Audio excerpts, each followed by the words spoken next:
Kumusta po kayo? Bago po ang lahat, first things first.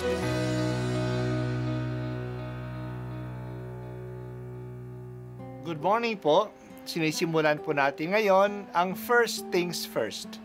At dito po, tinatalakay natin sa unang bahagi ng umaga natin ay ang first readings na binabasa po sa banal na misa. Ito pong tinatalakay natin kasi madalas po kasi marami na tayong alam tungkol sa gospel readings. Pero konti po ang nagsasalita sa first readings. Pero ang first readings, bahagi din po yan ng Biblia, ng banal na kasulatan. Kaya susubaybayan po natin ang mga first readings, basahin po natin at kuminsan kailangan ng basahin ng 2 o 3 beses bago maintindihan kasi hindi po tayo familiar sa mga istorya at sa mga kaisipan na tinatalakay dito. Ang pagbasa mula sa aklat ni Propeta Isaias. Ang makapangyarihang Panginoon ang nagturo sa akin ng sasabihin ko para tulungan ang mahihina.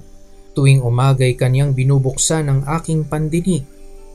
Nananabik akong malaman kung ano ang ituturo niya sa akin. Binigyan niya ako ng pangunawa. Hindi ako naghimagsik ni tumalikod sa kanya. Hindi ako tumutol nang bugbugin nila ako. Hindi ako kumibo nang ako'y kanilang insultuhin. Pinabayaan ko silang bunutin ang buhok ko't balbas. Gayon din nang lurhan nila ako sa mukha. Ang pagkadustang ginawa nila'y di ko pinapansin, pagkat ang makapangyarihang Panginoon ang tumutulong sa akin. Handa akong magtiis na sampaling parang bato, pagkat aking batid na ang sarili ko'y di mapapahiya. Ang salita ng Diyos. Salamat sa Diyos. Sa linggong ito, sinisimulan natin ang Semana Santa. Kilala ito na linggo ng palaspas. Kasi inaalaala natin ang pagpasok ni Jesus na matagumpay sa Jerusalem.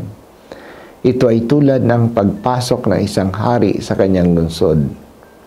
Ang mga palaspas ay tanda ng matagumpay na pagtanggap. Tinatawag din itong linggo ng pagpapakasakit, Passion Sunday. Kasi ngayong linggo binabasa ang pagpapakasakit ni Jesus sa mga huling sandali ng buhay niya sa Jerusalem. Binibigyan tayo ng preview na mangyayari kay Jesus sa linggong ito. Ang pagbasa natin ay galing sa aklat ni Propeta Isaias. Ito'y naglalarawan ng lingkod ng Panginoon. Hindi natin alam kung sino ang tinutukoy na lingkod ng Panginoon. Ang propeta ba mismo? O isang tao na darating pa? O ito ba ay tumutukoy sa Mesiyas? O kaya sa buong bayan ng Israel, hindi natin alam. Ang sinasabi sa atin na itong lingkod na ito ay may kabukasan na makinig sa sasabihin sa kanya ng Panginoon. Masunurin siya sa sasabihin sa kanya. Handa niyang tanggapin kung anuman ang pasakit na ipapataw sa kanya. Bubugigin man siya o insultuhin tulad ng pagbubunot ng kanyang balbas o paglulura sa kanya. Tinatanggap niya ang mga ito nang walang resistance. Nagagawa niya ito dahil sa malalim na tiwala niya na hindi siya pababayaan ng Diyos. Sabi niya, handa akong magtiis na sampalin parang bato sapagkat aking batid na ang sarili ko'y di mapapahiya. Kung titingnan natin ang tekstong ito'y nagsasalita tungkol kay Jesus sa pagkakilala natin sa nangyari sa Kanya ngayon. Kaya masasabi natin na ang lingkod ng Panginoon ay si Jesus. Masunurin siya sa Ama. Sinabi niya sa mga Hudyo na wala naman siyang sinasabi, kundi ang narinig niya sa Kanyang Ama. Tuwing umaga siya'y nagdarasal upang pakinggan ang sinasabi sa kanya ng Diyos Ama. Nung siya ay pasakitan, hindi siya tumutol.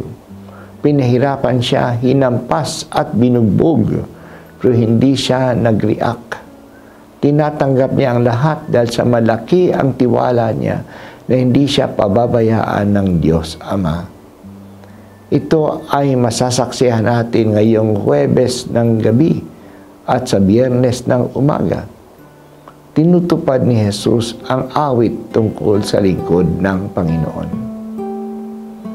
Habang binubuksan namin ang Semana Santa, buksan mo, Panginoon, ang aming diwa sa aming pagninilay sa pagpapakasakit, pagkamatay at muling pagkabuhay ni Jesus. Magpatatag sana ang pagninilay na ito na mas malalim na pagkilala at pag-ibig kay Jesus sa amin.